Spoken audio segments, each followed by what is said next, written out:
mo kí ẹni tó bá wo ètò yìí, mo kí ọkùnrin, mo kí obìnrin, mo kí ọmọdé, mo kí àgbà, mo kí wa bá ṣe ń kíra ní ìkí ọlá, ìkí ìjẹ, ìkí ẹ̀yẹ, ìkí tó lómìnira jùlọ nílẹ̀ káàárọ̀ oòjíire. Mo ṣe ẹ̀làbọ̀rọ̀ ẹ̀làbọ̀yẹ ẹ̀làbọ̀ ṣíṣe fún gbogbo wa pátápátá. Mo kí adúpẹ́ lọ́dọ̀ Ọlọ́run ọba adániwáyé Olódùmarè, ọba atẹ́nilẹ́gẹ́lẹ́gẹ́ forí sàgbéjì omi, àríró àlá, ọba àlà funfun bùkọ́lẹ̀, ọba tó fi àpótí ayé, tó fi ilé ayé ṣe àpótí ìtìsẹ̀. Kábíyèsí, ọba tó jọba lọ, ọba tó rán àwọn baba ńlá tèmi níṣẹ́, tó ń pè wọ́n, tó yàn wọ́n, tó pè wọ́n ní ènìyàn, ẹni tí èmi yàn, tó dẹ̀ pè wọ́n ní ọmọ tí olú ìwà bí, nítorí pé ìwà ọ̀run náà ti wá. Bẹ́ẹ̀ ni tó wá fi orúkọ ẹ̀ tó fi sọ ilẹ̀ káàárọ̀ oòjíire ò dáyé. Bẹ́ẹ̀ ni o, mo ṣèbà fún Olódùmarè, mo dẹ̀ ṣèbà fún àwọn tọ́lọ́run gbé ilé ayé dé lọ́wọ́ ọkú pọ̀. So mo kí gbogbo ẹni tó bá wò mí, mo júbà gbogbo ẹni tẹ́ ń wò mí náà báyìí, kí ìbà mi ṣe ẹ ṣé bàbá mi, mo kì í Michael Ọ̀dẹ́dínà ẹ káàbọ̀. So ẹ rí àkọlé mi, TaniOlohun, TaniOlohun, àti àwọn mùsùlùmí àti àwọn kìrìsìtẹ́nì ilẹ̀ káàárọ̀ oòjíire. TaniOlohun jẹ́ ọ̀dọ́ tí Ọlọ́run gbé Olódùmarè mí sí láti là wá ní ojú ní àsìkò tí a wà yìí, láti tọ́ wa sọ́nà. Prophet Láwọlé ẹ káàbọ̀. Láti tọ́ wa sọ́nà, láti ṣí wa lójú, torí pé tí ìran bá ń lọ sí oko ìparun, inú ìran yìí ni Ọlọ́run ti máa ń gbé àwọn èèyàn dìde tó máa dá àwọn ìran yìí padà sí ojú ọ̀nà. So mo bá ń sọ kíní kan pé bíbélì ta kà àwa kò understand. Hug to you my bàbá mi, hug to you bàbá mi, pé Ọláwùmí Awórìndé ẹ káàbọ̀. So wípé nínú báìbù ta kà, ìtàn àwọn Israel tán fi ṣe sample fún wa tán ní pé ká fi wọ́n ṣàwòkọ́ṣe. Ǹjẹ́ a kà nínú báìbù pé nígbà táwọn ọmọ Israel wípé any foreigner ever came for their deliverance, kò sí níbẹ̀ pé àlejò kan ló wá láti ibòmíì tó wá deliver àwọn Israel nínú wàhálà wọn, ló bu iyẹ̀, kò sí. So ẹ̀ẹ́dẹ̀ lè ka list àwọn Israel, ẹ ṣé bàbá mi, ẹ ṣé bàbá mi, kẹrí bóyá even àwọn Arab tó jẹ́ àwọn tó lọ súnmọ́ wọn pé àwọn ọmọ Ishmael wípé bóyá àwọn náà wá gba ọmọ Jacob, ẹ lè rí wọn nínú àwọn tó ń pè ní prophet wọn. Same way bó ṣe rí ní gbogbo ìlú nìyẹn. Number one, nǹkan tó ń pè ní prophetic ministry, understand àtàyè ṣe another prophet of music, you are welcome bàbá mi. So kí là ń try láti sọ ni pé prophetic ministry, mọ̀ nǹkan tó ń jẹ́ prophetic ministry. A rò pé èèyàn tó bá ń ríran ni prophetic ministry. Prophetic ministry has nothing to do with pé tó bá ń ríran pé àwọn prophet Ọlọ́run máa ń fún wọn lẹ́bùn, wọn máa ríran, lè jíṣẹ́, bọ̀ kì í ṣe pé kan ilé ìtasọ di seer. There's a difference between a seer and a prophet. Ìyàtọ̀ wà láàrin ẹni tó ń ríran. Ẹ rí pé even gan nínú Bible wọ́n sọ pé Nathan the seer, Nathan the seer. Most of the people tí wọ́n pè ní prophets nínú Bible kò ń ṣe pé bóyá wọ́n lọ ń jókòó tí wọ́n ń ríran. Eléyìí tí à ń ṣe lọ́dọ̀ wá sí táwa ń pè ní prophetic ministry. It was not like that. Wọ́n ní Nathan the seer, pé tí David bá ti ní nǹkan ó máa lọ pé Nathan the seer. You understand now? So àwọn tó ń pè ní prophet, most of the people tó ń pè ní prophet in the Bible, they are the people that actually warn their people. Bàbá mi Fágbénga káàbọ̀. They are the people that actually want their people call back to their root. And I read any prophet nínú Bible yẹn tó jẹ́ pé they ever call their people back to another, to what they were not giving to them. They were calling their people back to their Torah. Torah means law. Ṣẹ́rí àìgbọ́ èdè ó fi ìyà jẹ wá gan. When they mention Torah, Torah just mean òfin. Òfin ni túmọ̀ Torah lédè wa. I've seen somebody tó sọ pé Torah ló ń jẹ́ òtúrá. Torah can be Otura because Otura ara àwọn odù mẹ́rìndínlógún l'Otura. So orúkọ ló ń jẹ́ Otura, orúkọ. Just like a Jiogbe or fún all those Odi. Otura is just like that. So Otura ò ń ṣe Torah. So like this Torah kí ni à ń gbìyànjú láti sọ ni pé so Torah is òfin. So every nation ló ní Torah títí ẹ̀. That's why tó fi jẹ́ pé àwọn Jew, the real Jews, they don't proselytize, they don't call wọn pé yàn pé come and practice our religion. No, because àwọn Jew máa sọ fún yín pé that Torah 614 law is for the Jews alone. It has nothing to do with Chinese. It has nothing to do with Japanese. Kò ní kankan ṣe pẹ̀lú ọmọ káàárọ̀ oòjíire. Àwọn òyìnbó tó ń kàn gbé religion káàkiri. Àwọn náà fi law yẹn tán fi kó bá every other race, and that is why tó bá jẹ́ pé anybody, any race tó bá ti click to that their Jewish Torah, that race will be backward. Àwọn Jew ò kí n pretend. I love the Jews and I love them. I studied Judaism, mo dẹ̀ like wọn. Bẹ́ẹ̀ ni, because they are very real, straightforward. Kò sí race tí ò ní shortcomings tiẹ̀. Yes, but they are truthful with their distance. So bá fẹ́ mọ̀ Bible, if you want to know the truth, go and study Judaism. Then you will be exposed to gbogbo bí wọ́n ṣe dá gbogbo kìnìún fún yín lẹ́ni. You will find that truth there. Ọmọ ọdún ayé mi. So what I'm saying is that a prophet is raised. You are a prophet to your own people. You can't be prophet to a stranger, to another land. Bí mo ṣe wá ń sìn, Igbo ni Ọlọ́run máa fi ṣe prophet to the Igbo. I can't be a prophet to the Igbo. I can only be a prophet to my own people. So, and a prophet, èmi sọ nǹkan tó ń jẹ́ prophet so that you can understand who TaniOlohun is. So TaniOlohun is a prophet. Yes, he's a prophet. He's in the office of prophetic ministry. Just like Prophet Kolawole. When Prophet Kolawole ń pe Rawoni prophet, then he wasn't a prophet. He's now Prophet Kolawole is now operating the ministry of prophet now. That time he was not a prophet at all. He was a false prophet then when he was calling himself, but he may be preparing himself for the future. Now he's a true prophet now, because why so she mark any prophet? After all, you are talking for a sheshi. No, it's now operating the ministry of prophet. So because prophet in Judaism is chosen by ancestor, not Ọlọ́run. Let's put many things aside. Àwọn God of your own ancestors ló máa padà wá bá wọn. It's like ó máa ń dà pé wọ́n máa wà inspired ni, wọ́n máa receive inspiration. So tí ìran bá ń sọnù, tí ìran bá ń ṣègbé, the God of the land, the God of your own ancestors now. Ṣé rí nǹkan tá a máa ń ti gbogbo ẹ̀ síwájú Ọlọ́run pé Ọlọ́run ṣe kinní kan, kò sí ìran tọ́lọ́run fẹ́ràn bí Yorùbá. That is a lie. Gbogbo ìran tó wà láyé lọ́lọ́run fẹ́ràn. Kò sí ìran tọ́lọ́run dá tọ́lọ́run ò fẹ́ràn. Kò dẹ̀ sí ìran tọ́lọ́run dá tọ́lọ́run ò fún ní uniqueness. Kò sí ìran tí Ọlọ́run dá tí Ọlọ́run ò ti yan leaders fún wọn láti ìgbà ìwáṣẹ̀. Ọlọ́run ti ṣá àwọn Chinese fẹ́, ó ti fún àwọn olórí tiwọn, ó ti ṣá àwọn Arab fẹ́, ó ti ṣá gbogbo ìran bó ṣe ṣàwáfẹ́ tó ṣá Igbo fẹ́. Bẹ́ẹ̀ lọ́lọ́run ṣe yan gbogbo ìran káàkiri ayé.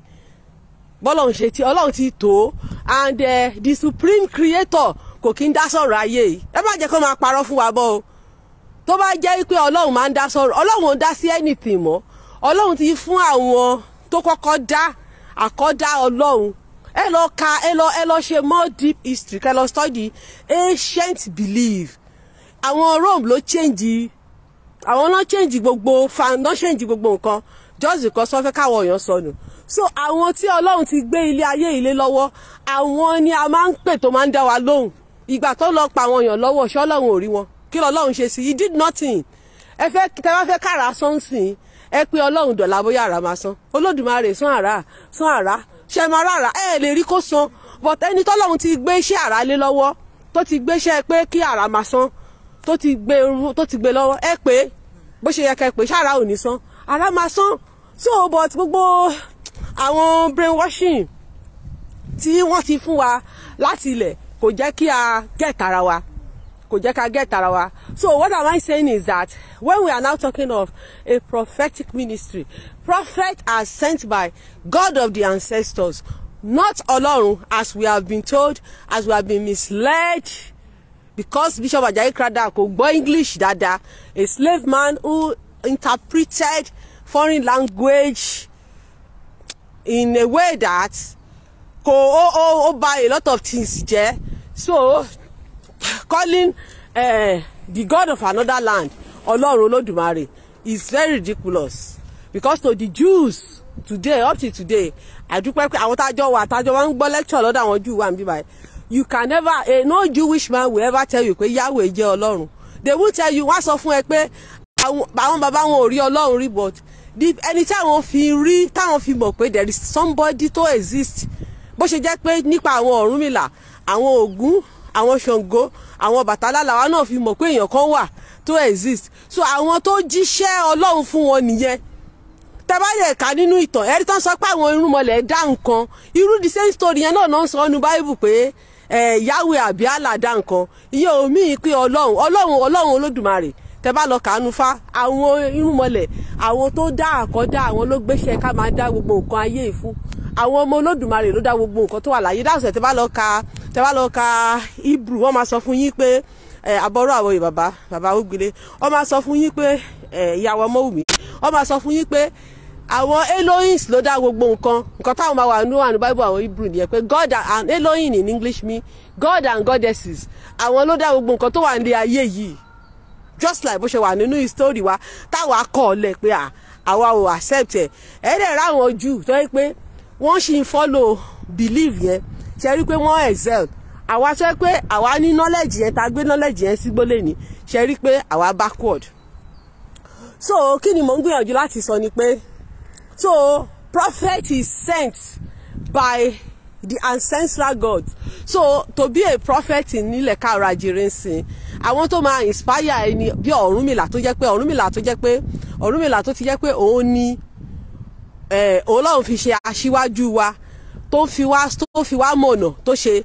So tí Ọlọ́run bá fẹ́ choose èèyàn, tí if the race is going back tó ti ń lọ sẹ́yìn, àwọn alálẹ̀ yìí àwọn náà máa lọ kó sínú àwọn ọmọ wọn yẹn, tó máa sọ̀rọ̀ sáwọn èèyàn pé return back, ẹ má lọ sóko parun, tó máa ṣí àwọn èèyàn ní ojú.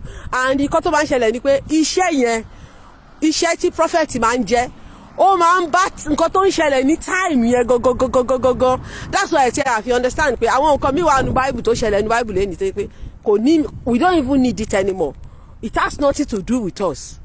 It was the prophet always talk lórí nǹkan tó ń ṣẹlẹ̀, the event of that period. Òun ni prophet máa ń sọ̀rọ̀ lé lórí nǹkan tó ń ṣẹlẹ̀ ní time yẹn, tó ń take àwọn èèyàn astray, tó ń take àwọn èèyàn away from the truth. Òun ni àwọn prophet máa address. So tẹ́ bá wo nípa kí ló dé tó yẹ pé TaniOlohun kó tó máa ń sọ kì í ṣọ̀rọ̀ religion, kò sọ̀rọ̀ religion lọ, kò sọ̀rọ̀ nǹkan tó ń ṣẹlẹ̀ ní period ẹ̀, òun ló máa address. Nǹkan tó ń ṣẹlẹ̀ ní period ẹ̀, òun ló máa address. So kí ni mo ń gbìyànjú láti sọ ni pé ẹ rí i pé TaniOlohun láti ìgbà tí tọ́lọ́hun ti choose ẹ̀ fún wa, tó dẹ̀ ti ń correct àwọn èèyàn Muslim wa bí wọ́n ṣe gba wèrè mẹ́sìn tí wọ́n tó ń da orí Quran, tó ń korí ẹ̀kodò, tó ń sọ pé ànábì mọ́mọ́ ń jẹ́ Adéwálé Akẹ́yìndé Gbẹ̀gbọ́n, tó tiẹ̀ ti wá gbogbo àwọn kìíní ìwọ̀n yẹn fún ṣá, tó yẹ pé orúkọ tẹ́ pé yẹn àwọn Lárúbáwá gan máa wò yín pé bíi pórí yín ò pé, nítorí pé ẹ ti sọ ẹ̀sìn ẹlẹ́sìn, ẹ ti sọ dogun yín. Kò sí bẹ́ẹ̀ ṣe ìbáwò yín kẹ́ fi orí yẹn kẹ́ fi gbolẹ̀, kẹ́ forí yẹn kẹ́ máa fi gbolẹ̀ báyìí. Ìyá mi Ajíbọ́lá, kẹ́ mórí yẹn kẹ́ fi gbolẹ̀ kó rí yín bó, orúkọ yóò lè wọ ìwé àwọn Lárúbáwá láíláí. Àwọn Lárúbáwá gbogbo rẹ́ẹ̀sì ló ti parí iṣẹ́ lórí àwọn heroes wọn, aṣáájú wọn, anybody tó bá padà wá, but wọn kò dẹ̀ sí jọ́tán lè fi yín kún, wọn lè fẹ́ sọ history kan fi yín kún. The only thing táwọn Lárúbáwá máa sọ ni pé ó lè ní àwọn Yorùbá yẹn kí wọ́n ti fẹ́ sọ kíní yẹn dogun wọn. Nǹkan tó máa sọ, tó máa pè wá nìyẹn, wọn ò ní yìn wá, wọ́n á ní olè ní wá, wípé nǹkan oníkan, nǹkan títí wọn la fẹ́ sọ di títí wọn. Nǹkan tó máa sọ nìyẹn. So kí ni mò ń gbìyànjú láti sọ ni pé a wá rí pé láti ìgbà tí Ọlọ́run ti wá gbé TaniOlohun dìde, tí Ọlọ́run ti gbé TaniOlohun dìde tó ti gbé TaniOlohun dìde TaniOlohun dìde tó máa ń sọ ọ̀rọ̀ ẹ rí pé àwọn Christian wọ́n máa ń hail TaniOlohun pé wọ́n láìkì nǹkan tó ń ṣe wọ́n láìkì nǹkan tó ń ṣe wọ́n láìkì nǹkan tó ń ṣe wọ́n láìkì nǹkan tó ń ṣe wọ́n láìkì nǹkan tó ń ṣe wọ́n láìkì nǹkan tó ń ṣe wọ́n máa ń hail ẹ̀. So àwọn Muslim kan sọ pé ṣe ni wọ́n gbé TaniOlohun dìde láti wá ba Islam jẹ́ wọ́n ò dẹ̀ gbé dìde láti ba Islam jẹ́ ju pé TaniOlohun wọ́n gbé dìde láti lè pè yín sí right senses yín kẹ́ lè mọ̀ pé ọmọ ọkọ ni yín kẹ́ má sọ̀rọ̀ yín dọmọ àlè nílé bàbá yín kẹ́ má dẹ̀ fi ọwọ́ ara yín ba nǹkan tí iṣẹ́ táwọn bàbá la yín tán ti ṣe kẹ́ má fọwọ́ ara yín bàjẹ́. So ní fídíò kan àti TaniOlohun ṣe recently lórí bàbá tó sọ pé tí Tinubu bá ti win ipa àwọn máa padà sí Ifá wípé kò sí Tinubu ò lè wọlé láíláí. So ìgbà tí wọ́n Tinubu dẹ̀ wá win TaniOlohun wá ṣe fídíò yẹn lórí Facebook TaniOlohun wá sọ fún bàbá yẹn pé Ifá gan ò kì í parọ́ Ifá ò dẹ̀ kì í ṣe pé kí ni bàbá yẹn gan mì wípé bàbá yẹn sọ pé tí Ọlọ́run ò bá bá òun sọ̀rọ̀ wípé so tí Tinubu bá win òun wá lọ máa dáfá. So TaniOlohun wá sọ bẹ́ẹ̀ pé bàbá tó lóun fẹ́ lọ máa dá Ifá yìí ṣé wọ́n sọ fún bàbá yẹn pé Ifá máa ń parọ́ ni àbí Ifá ló gbàdọ̀tí pé nsìn tẹ́yàn bá ti fail ẹni tó bá fail ní Christianity kó padà wá kó máa wá dá Ifá àbí nǹkan kan bẹ́ẹ̀ yẹn. So TaniOlohun ṣáà try láti correct bàbá yẹn pé that word is wrong. Number 2 bàbá sọ pé so tí bàbá bá fẹ́ padà sí ìdìfá kò ń ṣe torí pé bàbá fail now so tí bàbá ò bá fail bàbá ò lè padà wá sí ṣẹ̀ṣẹ̀. Àwọn Christian kan wá ń sọ pé ìpèdè number 2 prophecy bàbá ó jálulẹ̀. So àwọn Christian kan wá ń sọ fún TaniOlohun pé wọ́n nítorí pé ó sọ̀rọ̀ sí bàbá yẹn wọ́n ní TaniOlohun ti ń lose respect yẹn wọ́n ní TaniOlohun wọ́n ní ó ti ń lose respect ẹ̀ nítorí pé wọ́n ló fẹ́ máa lose respect àwọn fún nítorí pé TaniOlohun try láti sọ̀rọ̀ sí bàbá tó sọ ìran tí ò ṣẹ.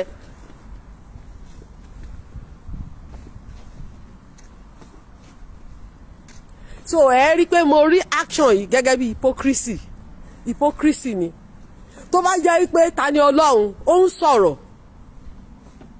sọ̀rọ̀ wrong fún àwọn Muslim ẹ̀dẹ̀ ń hèlì ẹ̀ pé káre ọmọlúkà káre o níjọ́ tí àwọn Christian kan wá sọ ìran èké tí ò rí bẹ́ẹ̀ ẹ̀ wá ní kán má sọ̀rọ̀ sí èmi ti sọ wípé ìran èké òun ló báyé wa jẹ́ Nàìjíríà lẹ́nu àìmọye àwọn tó máa sọ pé Ọlọ́run sọ nǹkan fún wọn tó yẹ pé Ọlọ́run ò sọ nǹkan kan mo mọ̀yàn tó sọ fún mi pé Ọlọ́run ló ní kóun ṣe nǹkan mo bá sọ̀rọ̀ títí ńgbà náà ó ní ẹ wo ẹ má bá mi sọmọ o òun gbọ́ ohun Ọlọ́run yẹn clearly báyìí ni Ọlọ́run ló fún un ní date ìgbà tó ṣe kinní yẹn tán tí kinní yẹn já mọ́ lọ́wọ́ tó wá sọ fún mi pé òun ti ẹ̀rù wá ń bá ti sọ fún mi pé nǹkan tóun ṣe yìí o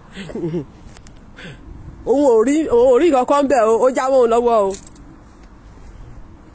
mo ní ẹ gbà mí o.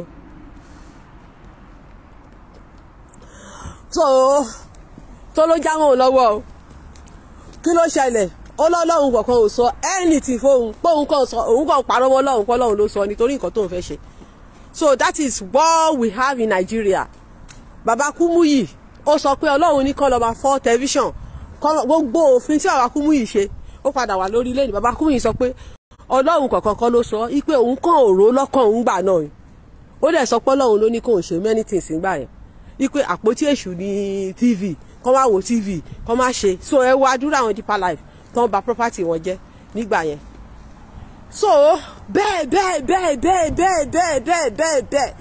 so mo fẹ́ sọ pé ìlú wọn ti ń parọ́ mọ́ Ọlọ́run jù lẹ́ni Nàìjíríà náà ti ń parọ́ mọ́ Ọlọ́run jù. Ọlọ́run sọ pé kán ṣe léyìí Ọlọ́run ní kán ṣe léyìí Ọlọ́run ní kán ṣe léyìí Ọlọ́run ní kán ṣe léyìí Ọlọ́run ní kán ṣe léyìí Ọlọ́run ní kán ṣe léyìí Ọlọ́run ní kán ṣe léyìí Ọlọ́run ní kán they only lie.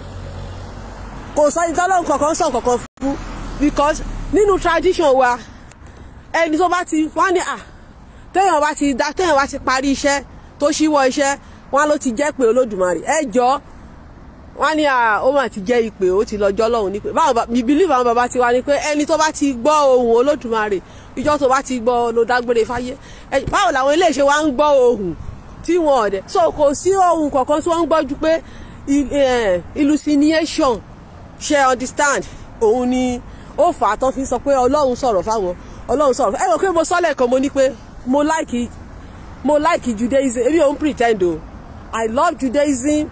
I study Judaism, yes, and I still study with them.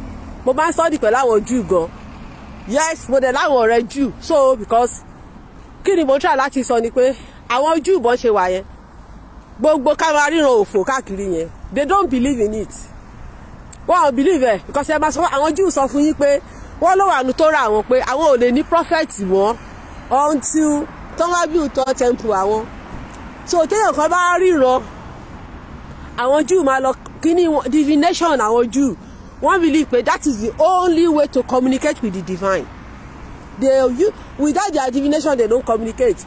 Anything téèyàn kan bá sọ pé òun rí òun lálàá they will still go back to their divination bí ruti fatiwa náà ni láti confirm how truth it is. Àgbàgbé àgbọ̀ngbọ̀ àwọn ọmọ kíyìn o they will go back to their divination to confirm how truth it is. So and àwọn Jew God àwọn Jew dẹ̀ ni àwọn pastor sọ pé àwọn serve how come the God does not even communicate with his own people tó wá jẹ́ pé ẹ̀yin ló máa communicate pẹ̀lú tó dẹ̀ jẹ́ pé gbogbo nǹkan tẹ́ máa ń sọ irọ́ ni gbogbo ẹ̀ irọ́ ló pọ̀ jù. My father tell me this daddy say this gbogbo àwọn pàtẹ́wọ́ pò àgbà tí mo ti kẹ́rọ sọ fún wa pé Nàìjíríà máa dùn Nàìjíríà sì máa dùn ó dá mi lójú pé àṣẹ wọ́n ní Nàìjíríà á dá láti ọ̀rọ̀ ọdún ló máa ríro ọba lọ́wọ́ ṣe sọ ọ̀pọ̀ ní Samaria àwọn rí ọ̀pọ̀ yẹn tó dé Nàìjíríà tó ṣe ẹjọ́ ṣé ìran náà ṣe kò ṣe we are going to ẹjọ́ o bọ́ ọwọ́ mi kankan tí ẹ̀kọ́ tán tó rọwọ́ mi ti ń gan we need to end ọmọ akin ẹ jẹ́ ká end gbogbo àwọn prophetic ministry yìí àwọn tó náà ríran òfò káàkiri yìí ẹ má gbọ́ ìran wọn mọ́ ẹ rí káwọn muslim wa bó ṣe wá ń sọ pé a ní bá ṣe ní ta ní lọ́tún ta ní lọ́sì èyí ò tí ì rí muslim kankan rí tó wá lóhùn ríran tó ń jíṣẹ́ káàkiri bí àwọn christian ṣe ń jíṣẹ́ káàkiri a kàn máa kúrọ́ mọ́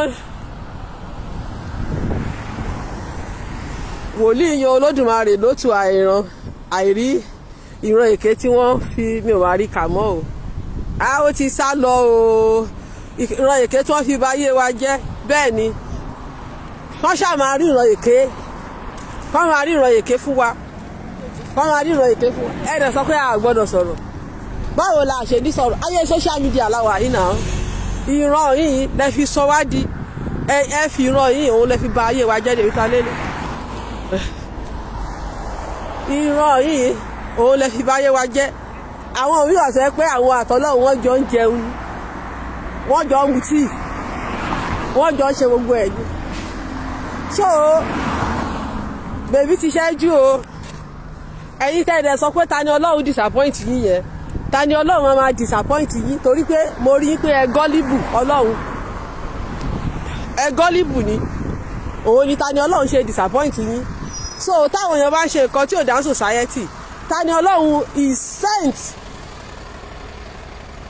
to correct the error nínú ìṣẹ̀ṣe ó ti ṣe sóòrí tó ta sáwọn babaláwo tó ń ṣe rọ́dọ̀nàdàn tó sọ̀rọ̀ sí wọn gidi gan yes he is sent to correct error ní Christianity àti Islam both ní iṣẹ́ tó ń gbélé lọ́wọ́ nìyẹn ó dẹ̀ máa jẹ lájẹyè láṣẹ Èdùmàrè mo kí gbogbo ẹ̀yin tí ẹ darapọ̀ mọ́ wa o yeah so ó kí gbogbo ẹ̀yin tí ẹ darapọ̀ ẹ ṣé gan o ẹ jẹ́ ká wake up o bèbí ti ṣẹ́jú o ẹni tó bá ń gbóhùn Ọlọ́run tó ń rí Ọlọ́run 24 hours kán tiẹ̀ wá sọ kọ́lọ̀ Olódùmarè fún wa kọ́ sọ kọ́lọ̀ love you too ìyá mi ẹ jọ̀ọ́ kí ni kọ́lọ̀ Olódùmarè kí ni àwọ̀ owó lọ́lọ́dùmarè ní ṣéyàn dúdú ni àbóyìnbó ẹ jọ̀ọ́ kó ṣàlàyé ẹ̀ fún wa o ọwọ́ mi ti ń gan ọwọ́ mi ti ń freeze my hand is freezing mo ní láti sọ ṣó ẹ̀rí ọwọ́ mi ti ń gan ó ti ń gan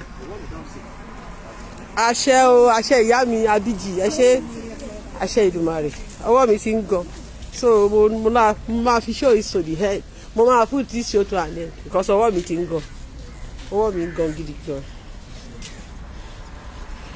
Àjàní Adébáre Ìdòwú ṣeun mo kí gbogbo yín ìyá mi Ajíbọ́lá bye bye uncle Paul ó dàbọ̀ bàbá Fágbénga mo kí gbogbo lé o Ìdòwú ṣeun ṣèwàrà ẹ ṣé púpọ̀ ó dìgbà kan náà.